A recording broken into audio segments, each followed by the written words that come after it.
Hola oyentes de Radio Sefrat, volvemos a comunicarnos con Jerusalén, con Pascal Roa, para seguir de cerca los acontecimientos de esta guerra llamada por Israel Espadas de Hierro y que lo enfrenta en la Franja de Gaza a los grupos terroristas de Hamas y la Yihad Islámica, pero que esto se está extendiendo y no solamente en las zonas que son aledañas a Israel o que tienen a Israel como protagonista. También veremos otros conflictos que se han desatado en la zona que supuestamente no tienen nada que ver con este, pero que sí lo tienen.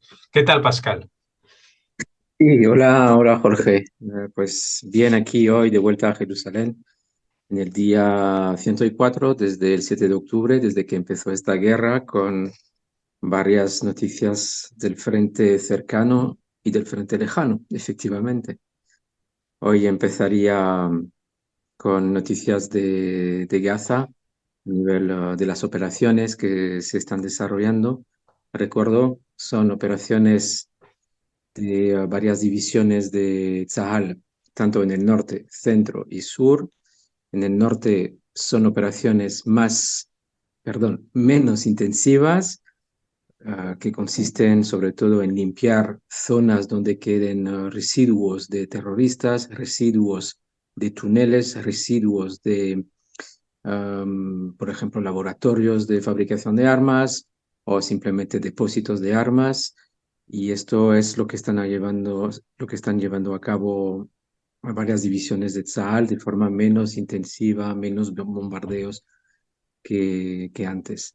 Sin embargo, no significa que Tzahal esté menos motivado en esta zona, al contrario. Menos intensivas operaciones en el norte no significa que Tzahal esté menos motivado, simplemente es otro tipo de labor, más de limpieza. En el centro y en el sur están las operaciones intensivas, como siempre, con divisiones terrestres ayudadas por ataques aéreos, es decir, apoyo aéreo constante cuando se localicen a terroristas, pues ahí van tanto la artillería, tanto la infantería, como los aviones, la Fuerza Aérea de Tzal. Hablamos del centro, de zonas alrededor también de la ciudad de Gaza, y hablamos de cañones. Cañones que es todavía lo gordo de las operaciones que mantienen en vilo a muchas divisiones de Tzal, donde se cree que los grandes jefes, los grandes líderes de Hamas estén recluidos, también rodeados de los rehenes a los que Tzal quiere conseguir liberar, localizar, y vamos a ver cómo lo estarán llevando, pero de momento de esto se trata a nivel de operaciones en Gaza. Todavía no se ha tocado la zona de Rafat, donde también hay muchos civiles, tanto los que vivían ahí como los que se refugiaron desde el norte. También muy delicado, no solo por los civiles, sino por la proximidad con Egipto. Y ya iremos viendo cómo Israel conseguirá desatar este nudo tan importante también en la batalla que está librando. Pero bueno, como sabemos, Sahel se adapta a, al relieve físico y figurativo, físico y de otro tipo, de otro índole, a todo tipo de nuevas situaciones, se adapta y reactualiza siempre sus operaciones en función de lo que está encontrando en el terreno. Recordemos, es una guerra totalmente asimétrica, una guerra urbana entre un ejército como Tzal y un grupo terrorista. Así que son pautas totalmente distintas de una guerra normal, aunque Tzal sigue llevando la voz ética, por lo menos, en esta guerra, pero de esto hablaré un poco más sobre claridad moral. Simplemente a nivel de logros de Tzal, 2 puntos. El batallón de Hamas que se llama Shuhada ha sido capturado en el sur de Can Yunis, o sea, en el sur, con armas incautadas, también documentos de inteligencia. Esto es otro de los batallones. Recordamos que había 24 batallones de Hamas 12 ya fueron neutralizados en el norte. Este es uno más. Esto nos llevaría a unos 13 batallones ya fuera de combate. Y también ha habido en el centro, alrededor de Magazi, Burej, Nuseirat, una gran fábrica de armas, todo un polígono industrial, como lo podríamos llamar, un polígono industrial con componentes químicos, de fabricación de cohetes, depósitos y también una red de túneles adyacente. Y esto ha sido neutralizado, terroristas eliminados y todo destruido. Se ha documentado, como siempre, y hemos podido ver imágenes en las redes sociales y otros medios de Israel. Esto es Gaza de momento, las operaciones como se están llevando a cabo. En el este, hacia Cisjordania, ayer hablamos de las operaciones que se llevaron a cabo en el campo de Balata, cerca de Nablus, donde un líder terrorista fue abatido por un dron. También hablamos de las operaciones cerca de Tulkarem, en el campo, ahora mismo no me acuerdo del nombre, bueno, Shams, el campo Shams. Pues esas operaciones siguen.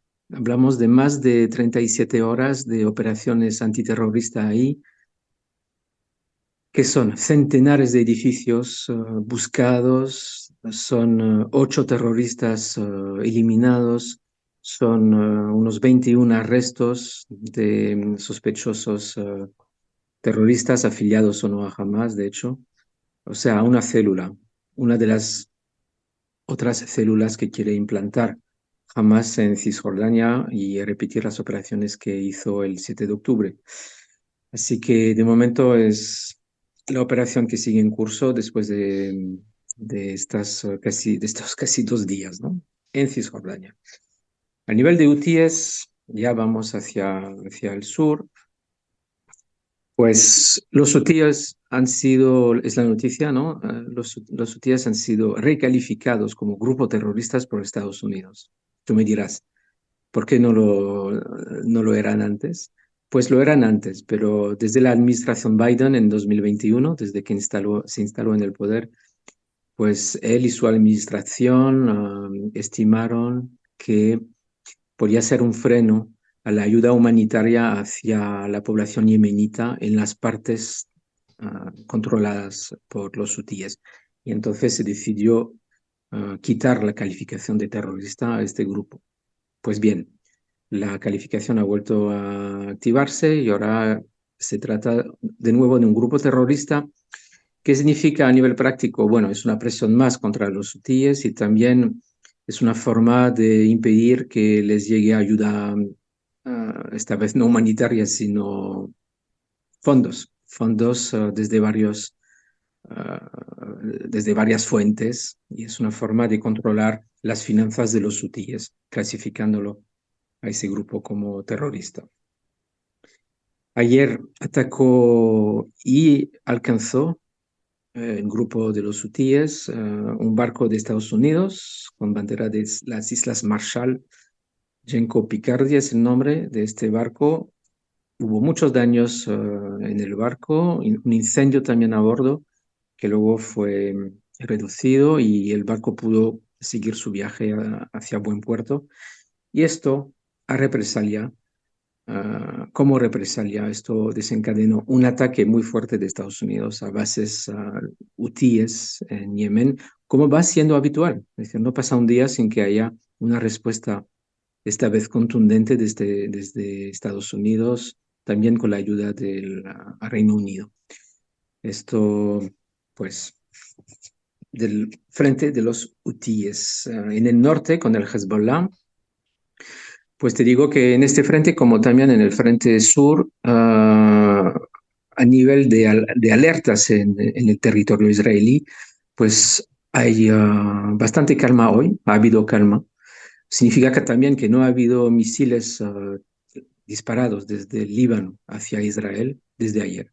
Hablamos ya de una tregua, entre comillas, muy temporal, que sabemos cómo funciona, que de repente se desencadena de nuevo una ráfaga de misiles, pero bueno, de momento, un día, 24 horas de calma, más que de tregua, de calma desde el Líbano y lo mismo desde el sur, no ha habido cohetes desde medianoche, pues desde Gaza hacia el territorio israelí, en la frontera sobre todo.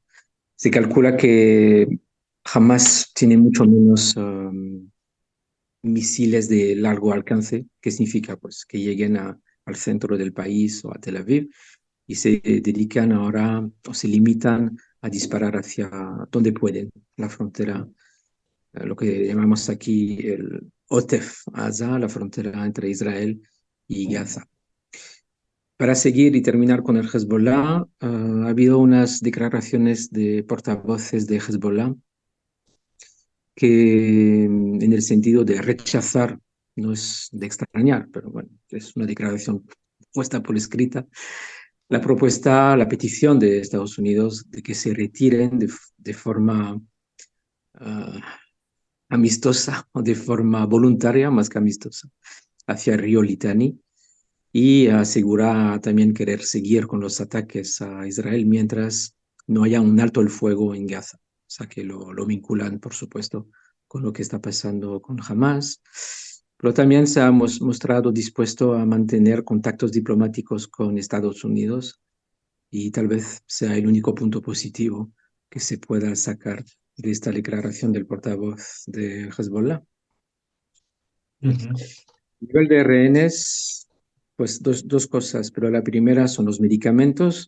Ha habido una entrevista interesante del embajador de Francia sobre cómo se fragó toda esta operación, pues empezó en octubre.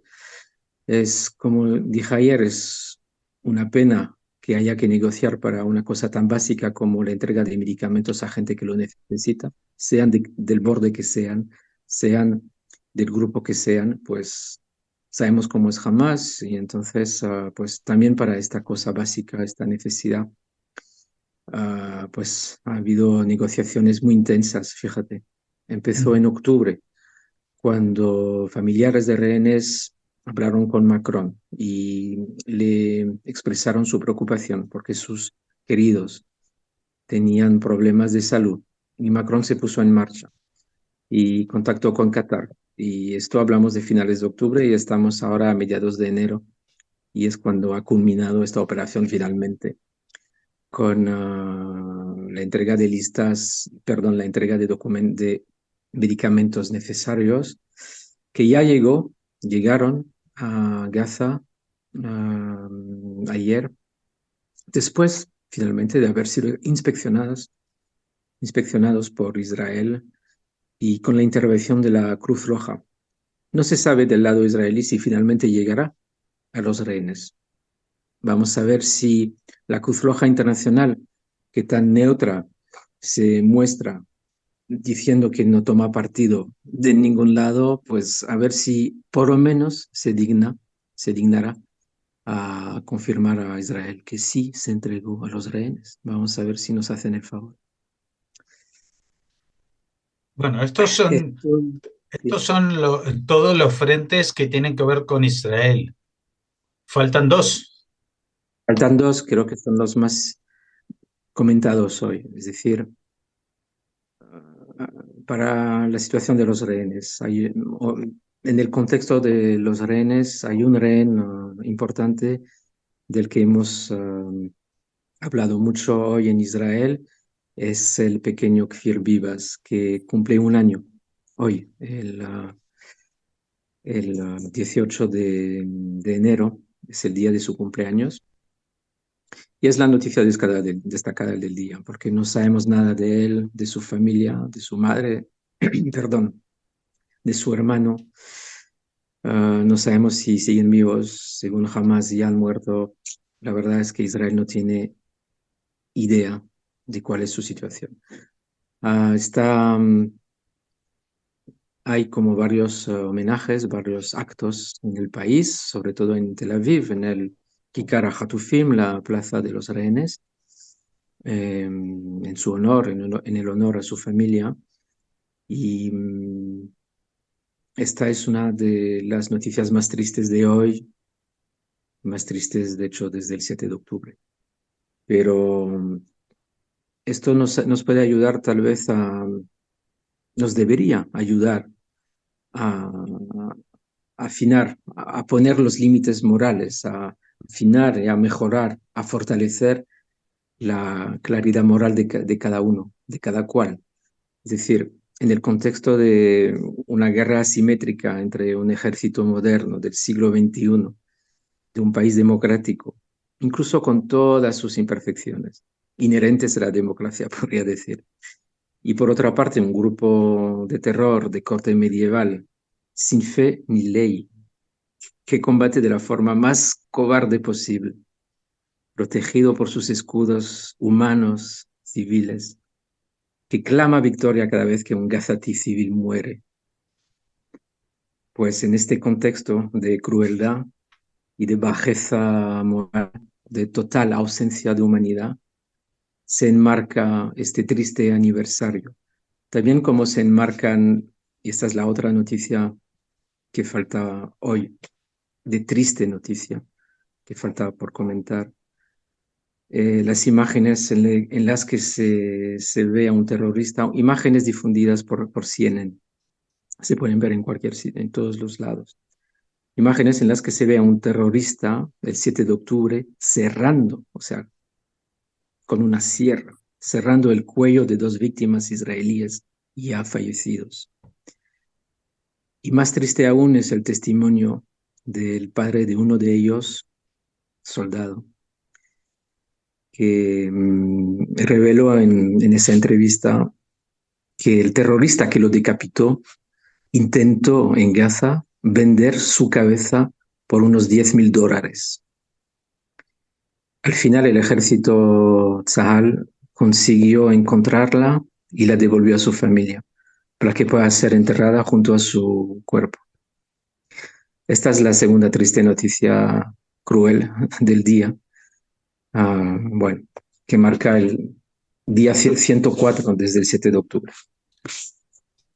Sí, bueno, esto es en lo que tiene que ver con Israel, pero resulta que hoy en día, pues ya veníamos anunciándolo de enfrentamientos del ejército de Estados Unidos contra grupos en Irak. También el tema de los hutíes, pues en la mayoría de los casos Israel no intervino, sino que es una intervención de Estados Unidos, Inglaterra y Alemania que están colaborando en esta flotilla.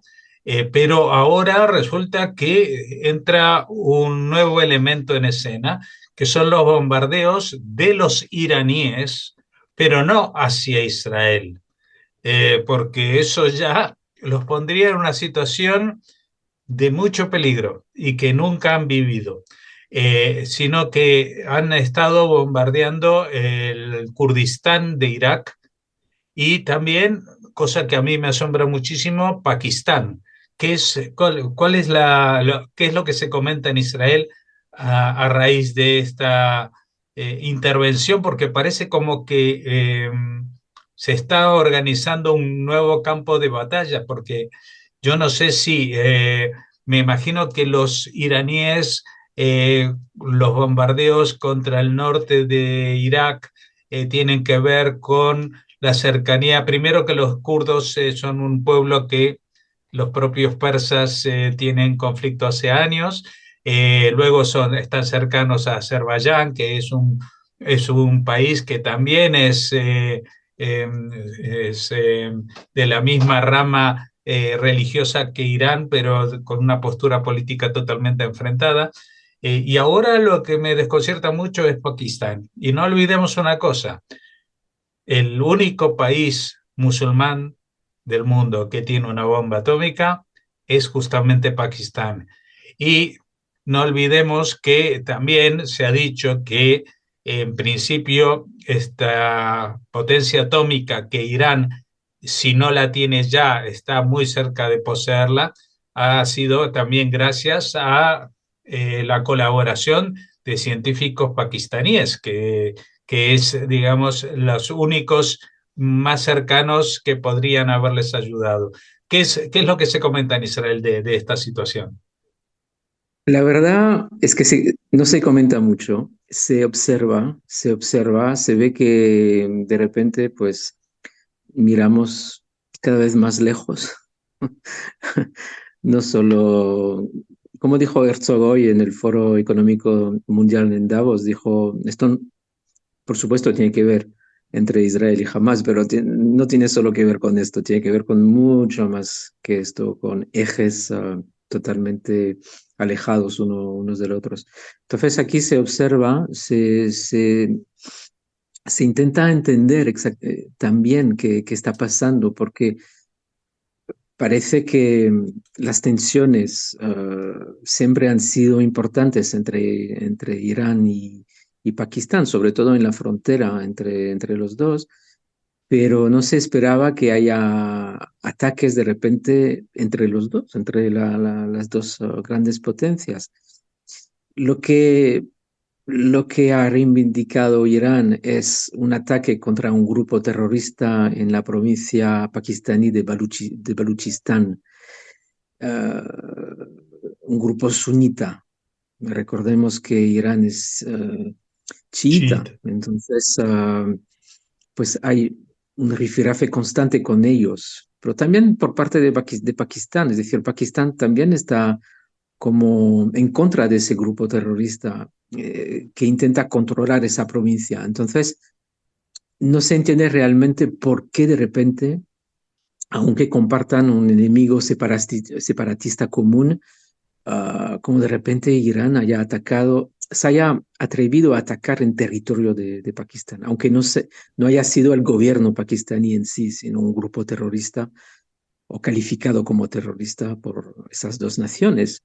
Entonces, habrá que ver cuáles serán las próximas evoluciones para entender la relación con el conflicto aquí más local entre Israel y Hamas. ¿Cuál es el objetivo de Irán con esto? Todavía no se sabe.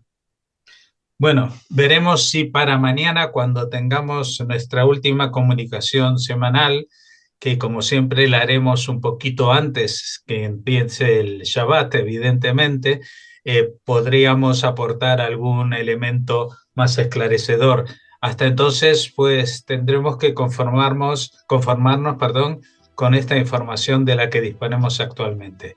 Muchas gracias por habernos atendido, como siempre, Pascal Roy, y hasta mañana para esta actualización de última hora de lo que está sucediendo allí. Muy bien, hasta mañana.